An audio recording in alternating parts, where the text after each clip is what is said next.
But only one place to start, and that's with Cristiano Ronaldo. Carve, are we seeing a change in stance from United? Are they prepared, perhaps, to allow him to leave? Look, I think they may allow him to leave, but only if Erik Ten Hag decides that his departure would be better for the club going forward. Obviously, the official position as far as United are concerned is that the player is not for sale. But everyone has seen how unhappy he is. You watch the game at Brentford on Saturday, his body language, the way the coaching staff asked him to go and acknowledge the United supporters, and he seemed to not be interested in doing that. He doesn't want to be at Manchester United, and ultimately, with time running out, United have to decide, how do we solve the Ronaldo problem?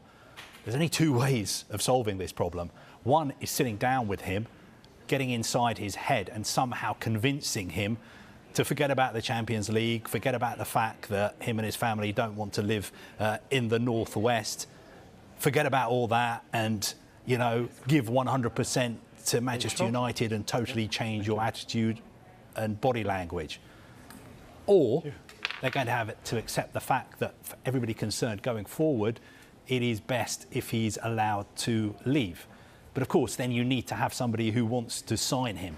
That is where it gets complicated. As we were reporting yesterday, there is still some interest from clubs like Chelsea and Atletico Madrid, but senior figures at both those clubs are not convinced that now is the right time to buy Cristiano Ronaldo. But I think ultimately it is now down to Erik Ten Hag. But as far as the club are concerned, he is not for sale. There's a definite distinction, I think, as well, between Cristiano Ronaldo, the professional, and how he gears, towards his training and ultimate pro in that sense, doing extra shooting practice, the standards he sets for himself, and being the reference point for his teammates in those training sessions. I don't think that's ever been in question now. Everything else, though, he's making it quite clear that he is unhappy there, that he feels he is better than this current version of Manchester United. And you can say, well, he is possibly right when you look at their performances so far this season and how far they've fallen from the club he would recognize or he used to know. But he is part of the situation, he was part of their really humiliating campaign last time out, and even though he was the highest goal scorer, he was part of the problem in a sense of, the entire system, and United had to change their approach from a very successful counter-attacking one to one that basically served him. And ultimately, it's what does he do in a World Cup year when there are no concrete suitors? No one's banging on United's door. So far, in terms of approach, United haven't had to make any decision, but Ronaldo's behaviour might force them into it. Just on Ronaldo's behaviour, I was told today that, Manchester United, in their current position, need somebody who's a leader and somebody of the status of Cristiano Ronaldo, one of the greatest ever footballers, one of the greatest ever sports people. They were looking to him to be that leader, to set that example to the rest of the players. And because he's not happy, exactly the opposite is happening. He's not setting that example. And because of the aura and the status that he has around him, very few, if any, of the other players are willing to challenge him or talk to him or try and, change his behaviour, because we're talking about Cristiano Ronaldo. If he wants to leave, ultimately, a lot of people would say he's going to get his way. And I think it's interesting, the last time he left Manchester United to sign for Real Madrid, a lot of United fans were very, very upset, although it was telegraphed. They knew it was going to happen. This time round, I think it's much more split. Obviously, United fans are going to miss having him in the team and his goals, but as Melissa was saying, maybe it's for the best that he moves on for everybody concerned. In your first answer, Carve, you were talking about the potential options for him. Now, you mentioned Chelsea, and it's been something we've been talking about throughout this transfer window, the meeting perhaps that Todd Boehly had with Jorge Mendes, Cristiano Ronaldo's agent. Does that remain a realistic possibility and a realistic destination for him? I think it's a possibility. He's not a priority target for Chelsea. They're not going to go out and do whatever it takes to sign Cristiano Ronaldo. But if a deal is offered to them, there are certainly people at Chelsea who are interested in bringing Cristiano Ronaldo to the club. I'm not sure that Thomas Tuchel is entirely convinced that it's a good idea, but you have to bear in mind there are quite a few co-owners at Chelsea now, and we've seen the statement they've made in the transfer market and they're making in the transfer market. I think at least one of them, if not more of them, thinks, look, if Cristiano Ronaldo is available and he's willing to take a significant pay cut and the numbers make sense from a commercial point of view, then it would be great to have him in a Chelsea shirt. Melissa, Carve says that Thomas Tuchel might not want him. Someone who probably does want him is Diego Simeone of Atletico Madrid. Yeah, the complete inverse there, where Tuchel is like, I don't think this is the best for the club, whereas Simeone really thinks that Cristiano Ronaldo, both in terms of goal scoring ability, his status in the game, and the way Atletico could use him as part of their obstructive approach and then, feed him, would work wonders. Now, he's probably one of a minority at Atleti to feel that way about Ronaldo and the possibility of signing him. Again, the finances don't make sense. They've said it's implausible, not something that's really rooted in reality.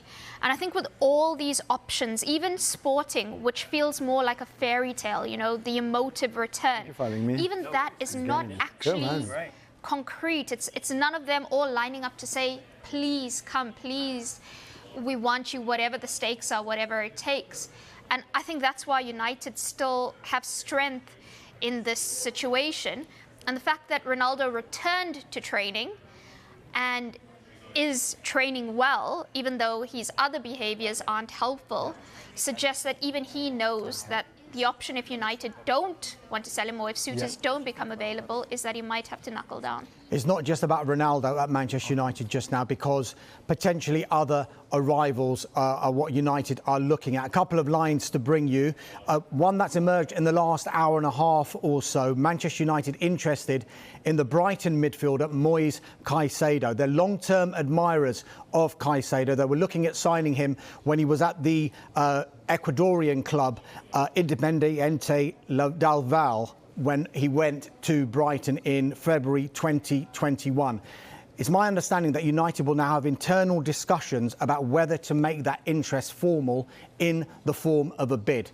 On the flip side, though, Brighton have no intention of selling. He's only made 10 Premier League appearances. One of those, though, significantly came on the opening day of the season when Brighton beat Manchester United at Old Trafford and Caicedo impressed. One other deal potentially that looks a little bit closer is Adrien Rabiot, and United continue talks with Juventus over that deal. We think that's in its final stages with regard to a £15 million deal.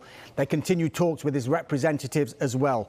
Talks are said to be progressing well, but they are not done. Why is this taking so long with Rabiot? Why are these deals for Manchester United taking so long? Because you obviously have been reporting on United all summer, and a few times you've said the deal's been agreed with the club, but it hasn't been agreed with the player. How long does it take to sort out a wage? A couple of the examples. We'll talk about Frankie de Jong, I'm sure, in just a moment. With regard to Adrien Rabiot, there are just personal terms that need to be sorted. And I've noticed more and more in this transfer window that the easiest part of the deal seems to be the club-to-club deal. Whereas before, it seemed to be the personal terms was almost a formality. But we're hearing it more and more now that personal terms are being the big obstacle in preventing a deal getting done. Look, Melissa, I've just mentioned a couple of names there. There are still plenty more names that Manchester United have been linked with but haven't been able to get over the line. Does that highlight the concerns people might have about United's recruitment, not just this summer but in previous summers as well? Absolutely. I think United have had a habit of feeding into the manager's wishes and then constructing a squad not with a long-term vision in mind of what they want Manchester United's identity to be, what kind of team they want to resemble on the pitch, and really signing players to fit that and to provide balance. They have gone after managers' wishes, which have then left them with a mismatched squad and a very imbalanced one. And they do that to the point of then not backing the manager anymore because they're like, ooh, we backed the manager, this is not really working, we're going to stop it. And we saw that with Jose Mourinho. I think there's actually quite a few examples, David Moyes, where they haven't gotten everyone they wanted over the line. Now, ultimately, what we've seen this summer is Erik ten Hag is driving recruitment. He is an exceptional coach, brilliant on the training pitches and in terms of tactics, but he is not a sporting director, he's not a chief scout.